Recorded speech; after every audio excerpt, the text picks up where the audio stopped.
Assalamu alaikum friends and welcome to my vlogs. Hope so you guys are doing well and I'm doing great. In today's video, I'm going to share all the details about bank statement. Bank statement कैसे maintain करनी है, bank statement के जिन लोगों को issues हैं, जो students bank statement arrange नहीं कर सकते हैं, उन लोगों के लिए ऑल्टरनेटिव मेथड्स क्या हैं, स्पाउस वीज़ा पे अगर आप अप्लाई करें तो कितनी बैंक स्टेटमेंट चाहिए, बैंक स्टेटमेंट में कैसे ट्रांजेक्शन्स करनी है, बैंक स्टेटमेंट कैसे मेंटेन करनी है, क्योंकि ये बहुत बड़ा मसला है हर उस बच्चे का जो जाना चाहता है बाहर। उसके अलावा बैंक स्टेटमेंट एक बहुत इंपॉर्टेंट डॉक्यूमेंट है जो कि आपके वीज़े के डिसीजन में सबसे अहम किरदार अदा करता है। तो बैंक स्टेटमेंट का मेंटेन होना, बैंक स्टेटमेंट का सही होना बहुत ज़रूरी है। मैंने किस तरह अपनी बैंक स्टेटमेंट मेंटेन की, मैंने आप लोगों के साथ पिछले वीडियोज़ में भी शेयर किया है। सो आज की इस वीडियो में मैं सारी की सारी चीज़ें डिटेल में आप लोगों के साथ शेयर करने वाला हूँ। तो आप लोगों ने वीडियो को एंड तक देखना है और अपने दोस्तों के साथ भी इस वीडियो को शेयर करना है ताकि सबकी ज़्यादा से ज़्यादा हेल्प हो सके, क्योंकि हमारा मेन मकसद यही है कि जो बच्चे जिस प्रॉब्लम में हैं, जो जिस बच्चे को जो प्रॉब्लम है, मेरा तो कम से कम यही मकसद है कि मैं हर बच्चे की हेल्प करूं, हर बच्चे की जो भी प्रॉब्लम है उसे सॉल्व करूं। आप लोगों के कोई भी क्वेश्चन आंसर्स हो, आप मुझे इंस्टाग्राम पर मैसेज कर सकते हैं। मैं जब भी फ्री हुआ मैं आप लोगों को जो है वो जवाब दे दूंगा, क्योंकि यहाँ पर थोड़ा बिजी स्केड्यूल है, यहाँ पर टाइम निकालना बहुत मुश्किल होता है, बट मैं टाइम निकाल के आपके क्वेश्चन आंसर्स के जवाब भी दे दूंगा। तो वीडियो को हम स्टार्ट करते हैं और आप लोग मुझे इंस्टाग्राम पर फॉलो कर सकते हैं। मेरा लिंक जो है वो नीचे डिस्क्रिप्शन में गिवन है। उसके अलावा ये मेरा अकाउंट है, इस पर आप लोग मुझे जाके मैसेज भी कर सकते हैं। अच्छा, ये जो बैंक स्टेटमेंट है ये एम्बेसी क्यों रिक्वायर करती है? इसमें आपका पूरे 1 साल का खर्चा होता है कि आपका 1 महीने का जो यहाँ पे खर्चा है वो कम से कम 462 यूरो है यहाँ पे रहने का। तो एम्बेसी कहती है कि अपने 1 साल का खर्चा अपने साथ लेकर आएँ और अपने वापसी की टिकट के पैसे भी अपने साथ लेकर आएँ कि जब आपने जाना हो यहाँ से तो आपके पास आपकी बैंक में पैसे मौजूद हों। मतलब 924 रुपीज़ आपके पास पाकिस्तान वापस जाने के लिए होने चाहिए। नाइन मतलब ये सबके लिए स्टैंडर्ड है, नॉट फॉर पाकिस्तान। हर किसी के लिए ये सेम है कि 924 यूरोज आपके बैंक अकाउंट में होने चाहिए फॉर रिटर्न। जब भी आपकी डिग्री कंप्लीट हो तो आपने जब पाकिस्तान जाना हो या जहाँ भी जाना हो तो आपके पास 924 यूरोज होने चाहिए और आपके पास 1 महीने का खर्चा होना चाहिए 462। और ये 1 महीने का खर्चा जो है आपने मल्टीप्लाई करना है 12 के साथ। 462 को जब आप 12 के साथ मल्टीप्लाई करेंगे जो भी अमाउंट आएगी वो आपके बैंक अकाउंट में होनी चाहिए। तो ये टोटल अमाउंट मेरे ख्याल से 6468 यूरोज बनती है, जो कि मैंने कन्वर्ट किया पाकिस्तानी रुपीस में तो ये 21 लैक्स बनती है। तो 21 लैक्स और कुछ थाउजेंड बनती है, तो 22 लाख मैक्सिमम होनी चाहिए और ज़्यादा से ज़्यादा आप जितनी भी स्टेटमेंट रखवाएं वो अच्छा रहेगा। कुछ स्टूडेंट्स ने ये किया था कि उन्होंने एक दिन पैसे रखवाए थे, अगले दिन निकलवा लिए थे, स्टेटमेंट निकलवा ली थी, एम्बेसी में वीज़ा अप्लाई कर दिया था, उनका भी वीज़ा लग गया था। लेकिन ये एक सेफ मेथड नहीं है, ये एक फेक मेथड है, ये एक इलीगल मेथड है। अगर कोई मसला हो जाता है वहाँ पे पैसों पैसों की चेकिंग तो मैंने सुना होती नहीं है, लेकिन अगर कभी हो गई तो वीज़ा तो गया ना, मतलब कोई भी रिस्क क्यों ले बंदा। पर मैं यही कहूँगा कि जो भी रिस्क लेना है अपने आप अपने ओन पे लें। मेरे कहने पे नहीं लें कि भाई इस भाई ने बोला था यूट्यूब चैनल पे आके तो हमने इसकी बात सुन के किया। ये मशवरा मैं नहीं दूंगा बिल्कुल भी, ये चीज़ बिल्कुल भी ठीक नहीं है। कोई भी मसला होगा आपके लिए मसला बनेगा, तो जो भी चीज़ है लीगल करें और सही वे में करें तो आपका वीज़ा अच्छी तरह लगेगा, अच्छा लगेगा, जल्दी लगेगा। और ये वाला काम किया है 2 से 3 लड़कों ने, उन लोगों का वीज़ा लग गया है। और ऐसा भी करते हैं लड़के कि फीस फीस के जो पैसे होते हैं ना वही बस उसी की स्टेटमेंट उसी वक्त निकलवा लेते होते हैं और वही स्टेटमेंट लगा देते होते हैं। लेकिन करने वाले लोग बहुत कुछ करते हैं, हमने वो काम करना है जो सही हो, जो अच्छा काम हो। ठीक है, तो ये मशवरा मेरी तरफ से बिल्कुल भी नहीं है किसी को भी कि इस तरह मतलब एक दिन पैसे रखवाएं स्टेटमेंट के लिए और अगले दिन वो निकलवा के सिर्फ स्टेटमेंट निकलवा ली और पैसे जो जिसके थे उसको वापस कर दिए और जाके वीज़ा लगवा लिया। पहले तो 3 महीने पहले 3 महीने जो आपने स्टेटमेंट मेंटेन आपने 3 महीने तक जो है ना अपनी स्टेटमेंट मेंटेन रखनी है जब तक आपका डिसीजन नहीं आता। उससे पहले आपने नहीं करने वो पैसे रखने, आपने बस क्लोजिंग बैलेंस शो कराना है और आखिर के जो महीने मतलब आखिरी के जो 15 दिन है उनमें आपने वो पैसे रखने हैं अकाउंट में और आपने जो आगे वाले 2 महीने वो पैसे उनमें रखे रहना है। रखे रहेंगे, जब आपका डिसीजन आ जाएगा जिस दिन डिसीजन आए उसी दिन निकलवा लो। टीआरपी नहीं रिसीव किया, लिथुआनिया नहीं पहुंचे, निकलवा लो। मैं निकलवा के आया हूँ, इससे कोई इशू नहीं होता, क्योंकि टीआरपी एक दफ़ा इशू हो गया, वीज़ा लग गया, पैसे निकलवा लो। बाकी ये वाली बात थी जो मैं अभी ये वाली बात कर रहा हूँ ना, वीज़ा लग गया और पैसे निकलवा लो, ये भी आप अपने ओन पे करें, मेरे कहने पे नहीं। मैंने किया था क्योंकि मेरी तो इंटरेस्ट लग रहा था, बैंक रोज़ वो इंटरेस्ट लगाता जाता, मैं लिथुआनिया पहुँचता और पीछे से इतना कर्जा हो जाता। मैंने बैंक को वापस करने थे पैसे और गोल्ड लेना था और लोगों से लिया हुआ था माँग-माँग के। तो ये सीन था। तो आप लोगों को ये सजेशन है कि आप लोग जो है ना ये इन्हीं बातों पर अमल करें और वो वाला काम नहीं करना। फेक स्टेटमेंट कभी भी नहीं बनवानी और ये एक दिन पैसे रखवा के अगले दिन निकलवा लो, ये वाला काम भी नहीं करना। अच्छा, बैंक स्टेटमेंट जो है वो सिर्फ बैचलर्स और मास्टर्स के स्टूडेंट्स को रिक्वायर होती है और सेम स्टेटमेंट ही रिक्वायर्ड होती है बैचलर्स वालों को भी और मास्टर्स वालों को भी, इसमें कोई डिफरेंस नहीं होता। और जो पीएचडी वाले होते हैं क्योंकि वो तो वैसे ही फुली फंडेड स्कॉलरशिप पर आ रहे होते हैं, तो उनको स्टेटमेंट की रिक्वायरमेंट ही नहीं होती। और वो बच्चे जो पूछ रहे हैं ना स्कॉलरशिप्स का, तो लिथुआनिया में स्कॉलरशिप्स नहीं है। स्कॉलरशिप्स आप वहाँ से आते हुए तो अप्लाई बिल्कुल भी नहीं कर सकते। यहाँ पर आएँ और यहाँ पे आके अच्छा पढ़ें, फिर कोई सीन बन सकता है स्कॉलरशिप्स का। अच्छा जी, तो पीएचडी और पीएचडी के लिए नहीं चाहिए, बैचलर और मास्टर्स के लिए चाहिए बैंक स्टेटमेंट। और स्पाउस वीज़े के लिए कितनी स्टेटमेंट चाहिए? स्पाउस वीज़े के लिए हर बंदे ने अपनी इंडिविजुअल स्टेटमेंट शो करानी है। अगर मैं आ रहा हूँ और मेरे साथ मेरी बीवी आ रही है, तो मैं अपनी अलग स्टेटमेंट शो कराऊँगा, मेरी बीवी अलग स्टेटमेंट शो कराएगी। और अगर हम एक ही स्टेटमेंट शो कराते हैं, तो उसमें दोनों की अमाउंट होनी चाहिए, मतलब 25 लाख मेरे और 25 लाख उसके, मतलब 50 लाख हमारे होने चाहिए। और अगर एक बच्चा है साथ में तो फिर 25 लाख उसके भी, तो मतलब 70 तक होनी चाहिए स्टेटमेंट। तो ये सीन है स्टेटमेंट शो कराने का फॉर स्पाउस वीज़ा। और वैसे स्टेटमेंट कितनी रिक्वायर्ड है लिथुआनिया में आने के लिए? स्टेटमेंट जो है कम से कम 22 लाख होने चाहिए आपके अकाउंट में, और कम से कम 22 लाख, ज़्यादा से ज़्यादा 26-27 जितने हो, मतलब अच्छी बात है, ठीक है। मैंने कितने रखवाए थे? मैंने 2.9 रखवाए थे, 2.9 मतलब 29 lakhs मैंने रखवाए थे। मेरी 29 lakhs बैंक स्टेटमेंट थी और मेरे पास पैसे थे कुछ, और मतलब मेरा यही था कि मैं पूरे 30 लाख की स्टेटमेंट रखवाऊँ, लेकिन बहुत मुश्किल से 2.9 lakhs की जो है वो मैं रखवा सका, क्योंकि ज़्यादा से ज़्यादा रखवाएं तो ज़्यादा से ज़्यादा अच्छी बात होती है, और जितनी आप कम रखवाएं तो उतना मसला नहीं होता। लेकिन जिसकी मजबूरी है, जिसके पास बिल्कुल पैसे ही नहीं है, वो 22 लाख रखवा ले। जिसके पास पैसे हैं वो ज़्यादा से ज़्यादा रखवा ले। तो ऐसा भी हुआ है, 21 लाख भी एक बच्चे ने रखवाई है, उसका भी वीज़ा लगा है, वो भी यहाँ पे आया हुआ है। तो ये सीन है।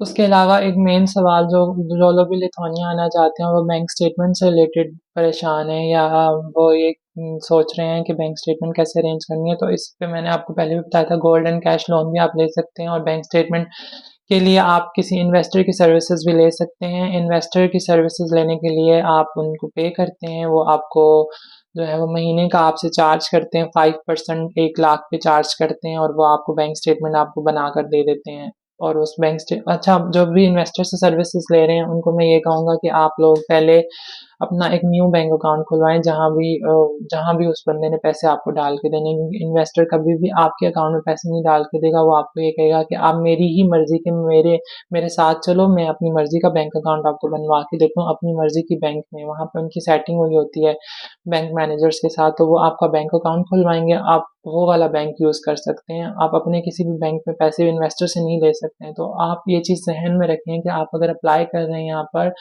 3 महीने पुरानी स्टेटमेंट चाहिए, तो 3 महीने पहले ही इन्वेस्टर से बात कर लें और ये इंतज़ाम कर लें, और अपने जो पैसे हैं वो इन्वेस्टर से कह के रखवा लें। लेकिन ये चीज़ बिल्कुल ठीक नहीं है, आप इन्वेस्टर को 1.5 लाख महीने का दे रहे हैं, आप गोल्ड वाला लोन ले लें, वो ज़्यादा बेस्ट है। उसमें हमने सिर्फ 60,000 देना है 3 महीनों का, 60,000 से भी कम। और उसमें आप लोग जो है अपनी अच्छी जो है वो स्टेटमेंट तैयार कर सकते हैं कि आप अपना गोल्ड, जो भी आपका गोल्ड है, आप नेशनल बैंक में जाएं और वहाँ पर रखवाएं, वो आपको पैसे दे देंगे, आप अपने बैंक में रखवा लेना, बैंक स्टेटमेंट शो करवा देना, और जब आपका काम हो जाए, प्रोसेस हो जाए, आप जो है वो पैसे जो है वो वापस करेंगे, गोल्ड उनसे वापस लेंगे। इसमें इंटरेस्ट आपने कितना देना है? 22% इंटरेस्ट होता है। जो मेरा 60,000 बना था, मैंने स्टेटमेंट शो कराई थी 22 लैक्स की, 22 से भी ऊपर की मैंने शो कराई थी।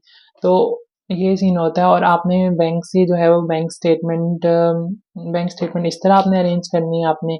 और आपने अगर इन्वेस्टर से अपने लेनी है बैंक स्टेटमेंट, तो बैंक अकाउंट उसकी मर्जी के अकाउंट में पहले से बनवा के रखने हैं, लेकिन ये चीज़ सही नहीं है। उसके अलावा जो लोग फेक स्टेटमेंट्स बना कर देते हैं ना बैंक वाले, ऐसा भी हुआ था, मेरा मसला था बैंक स्टेटमेंट का, तो मुझे किसी ने कहा था फेक बनवा लो। भाई फेक काम कभी भी नहीं करना, फेक काम हमेशा आपके लिए मसला बनाएगा, आपका मसला जो है बहुत ज़्यादा बड़ा बन जाएगा मसला आपका। बैंक स्टेटमेंट को पहले तो मैं आपको ये बताऊँ मेंटेन कैसे करना है। आपने बैंक स्टेटमेंट में आपने पहले तो अपना अकाउंट एक्टिव रखना है, लाइक ट्रांजेक्शन्स करते रहना। आपने वीक में जो है आपने 1 ट्रांजेक्शन कर ली, 2 ट्रांजेक्शन कर ली, 3 कर ली, मर्ज़ी है। मतलब बैंक अकाउंट एक्टिव होना चाहिए, उसमें ये शो होना चाहिए कि आपने ये चीज़ अगर 100 रुपए का लोड किया तो वो भी अपने बैंक से पे किया, आपने बिजली का बिल पे किया तो वो भी अपने बैंक अकाउंट से पे किया है। ज़रूरी नहीं है लाख लाख 2-2 लाख की रोज़-रोज़ ट्रांज़ैक्शंस हो। नो नो ब्रो, ये ज़रूरी नहीं है। मतलब आप लोगों की ट्रांज़ैक्शंस जो हैं वो मिनिमम 4 से 5 होनी चाहिए एक वीक में, और ट्रांज़ैक्शंस बस होनी चाहिए बैंक अकाउंट में। और आपने पूरे 3 महीने पैसे नहीं रखने, या 3 महीने पूरा आपने रखे हुए पैसे शो नहीं करवाने। आपने लास्ट मंथ में जब आप वीज़ा फाइल करने लगो, आपने उस मंथ में अपने अकाउंट में पैसे रखवाने हैं और आपने स्टेटमेंट निकलवा लेनी है। अब आपने उन पैसों को हिलाना नहीं है, अपने बैंक में ही रखना है। जब आप वीज़ा फाइल करने जाओगे, आपके बैंक में पैसे होने चाहिए। जब आप इंटरव्यू दोगे, आपके बैंक में पैसे होने चाहिए। जब आपका वीज़े का डिसीजन आ जाए, उसी दिन अपने बैंक से पैसे निकलवा लो। मैंने ऐसे ही किया था, नो वरीज़, इसका कोई मसला नहीं है। तो ये बैंक स्टेटमेंट का क्वेश्चन जो था, ये मैंने आपका सॉल्व कर दिया। तो बैंक स्टेटमेंट आप अपनी भी शो करा सकते हो, अपने फादर की भी शो करा सकते हो। आप अगर अपनी शो कराना चाहते हो, वो ज़्यादा बेटर है। आप अपना आपका जो CNIC है, आपका जो आपका पासपोर्ट है, उस पे जो आपका एड्रेस लिखा हुआ है, आप उसी एड्रेस पे जो है वो बनवाएँ अपना बैंक अकाउंट। क्योंकि हर चीज़ एक सीक्वेंस में आ रही है, आपके हर डॉक्यूमेंट पे एड्रेस एक आ रहा है, तो वो एक अच्छी चीज़ है। लेकिन अगर नहीं भी है ना इस तरह का अकाउंट किसी का, तो मसला नहीं है। ये मेरी अपनी ऑब्जर्वेशन है, मेरी अपनी सजेशन है कि इस तरह का अगर सीन होगा तो ज़्यादा बेस्ट होगा। कि आपकी हर जगह पे एक ही एड्रेस आ रहा है, लीगल लगती है हर चीज़। तो मतलब एक ही जगह पे बंदा रहता है, उसके पासपोर्ट पे भी वही एड्रेस है, उसके डॉक्यूमेंट्स में भी वही एड्रेस आ रहा है, उसका बैंक अकाउंट भी उसी एड्रेस पे बना हुआ है। तो उसी बैंक अकाउंट बनवाना है। बैंक से आपने एक अकाउंट मेंटेनेंस सर्टिफिकेट निकलवाना है, आपने बैंक स्टेटमेंट निकलवानी है। बैंक स्टेटमेंट में अपनी खुद की बैंक स्टेटमेंट भी आप लोगों के साथ शेयर करूंगा। आप लोग मुझे इंस्टा पे मैसेज कर दें, नीचे मैंने डिस्क्रिप्शन में अपना लिंक सेंड किया हुआ है। मैं आपको अकाउंट मेंटेनेंस सर्टिफिकेट का भी जो है वो सैंपल सेंड कर दूंगा। आप लोगों की जो क्वेरीज हैं वो हल हो जाएंगी। तो उस तरह आपने वो मैनेजर से जाके उस पर स्टैंप लगवानी है। अटेस्ट करवाने की कोई ज़रूरत नहीं है लिथुआनिया के लिए। बाकी मुझे नहीं पता किसी और कंट्री के लिए में भी ज़रूरत हो, लिथुआनिया के लिए नहीं है ज़रूरत उसको अटेस्ट करवाने की। आप बैंक स्टेटमेंट को सिर्फ नोटराइज करा लें। नोटराइज अब कहाँ से होगा? नोटराइज के लिए आपने नोटरी पब्लिक जाना है। नोटरी पब्लिक अब क्या है? जो भी आपकी अदालतें होती हैं, जहाँ भी जिस भी आप जिस भी शहर में रह रहे हैं, ज़रूरी नहीं आप सिंध से हैं तो आप पंजाब से नहीं करवा सकते। आप पंजाब सिंध जहाँ भी हैं, जहाँ भी आपकी अदालतें, जहाँ भी आपके वो कोर्ट्स वगैरह हैं, वहाँ पे जाके से पूछेंगे नोटरी पब्लिक इधर आपने नोटराइज कराने हैं डॉक्यूमेंट्स। मैं आपके साथ शेयर करूंगा ना, आप देख लेंगे कि वो नोटराइज कैसे हुए होते हैं। उस पर गोल्डन कलर की स्टैंप लगाते हैं और 2-3 और स्टैंप्स होती हैं वो लगाते हैं। आप सिर्फ नोटराइज करा लें अपने शहर से, वो सिर्फ आपके कोई 500-600 लगेंगे मे बी। और आप अगर मुफा करा लेते हैं तो वो बहुत अच्छी बात है, करवा लेते हैं। तो अगर आप नहीं करवाते हैं तो रिक्वायरमेंट नहीं है, ज़रूरत नहीं है मुफा कराने की कि आप पहले जाएं इतनी दूर पैसे लगा के और मुफा करा के आए। तो मुफा के बगैर भी आपका काम हो जाएगा। मैंने इसी तरह किया, सिर्फ नोटराइज कराया, मैंने टेस्ट नहीं कराया। अगर आप करवाते हैं तो अच्छी बात है, नहीं करवाते हैं तो भी मसला नहीं है इसका बैंक स्टेटमेंट का। अच्छा, आप अपने अकाउंट में जब पैसे रखते हैं तो वो ज़्यादा अच्छी बात है, और फादर के अकाउंट में भी रख सकते हैं। अगर आपके फादर स्पॉन्सर आपके बन रहे हैं तो फादर के अकाउंट में रखना मेरे ख्याल से ठीक नहीं है। मुझे ऐसा लगता है कि आपके अपने अकाउंट में होने चाहिए पैसे, और आपके फादर के अकाउंट से आपके अकाउंट में पैसे ट्रांसफ़र होने चाहिए। और जब आप पैसे ट्रांसफ़र कर रहे हो अपने फादर के अकाउंट से, तो आपने जो बैंक में पर्पस वाला ऑप्शन होता है ना, उसमें आपने सेलेक्ट करना है transfer to family and friends, transfer to family support. इस तरह के ऑप्शंस आते हैं ना बैंक अकाउंट्स में से जब हम ट्रांसफर करते हैं। तो जब भी जैसे अब मैंने लोन लिया था नेशनल बैंक से, मैंने सारे पैसे अपने अब्बू के अकाउंट में रखे, तो मैंने फिर थोड़े थोड़े करके ना, मतलब लास्ट जो 15 डेज थे मैंने उनमें जो है मतलब 2,03,300, 7,07,300, इस तरह मतलब डिफरेंट डिफरेंट फिगर्स में ना अपने अकाउंट में मैंने पैसे डाले थे। मतलब एक दिन डाल दिया, एक दिन का वक्फा दे दिया, 2 दिन का वक्फा दे दिया, फिर थोड़े से डाल दिए। 15 दिनों में ना सारी अमाउंट मैंने अपने अकाउंट में डाल दी, तो वो एक अच्छी स्टेटमेंट बन गई थी। स्टेटमेंट निकलवा ली, स्टेटमेंट निकलवा के मैंने अटैच कर दी।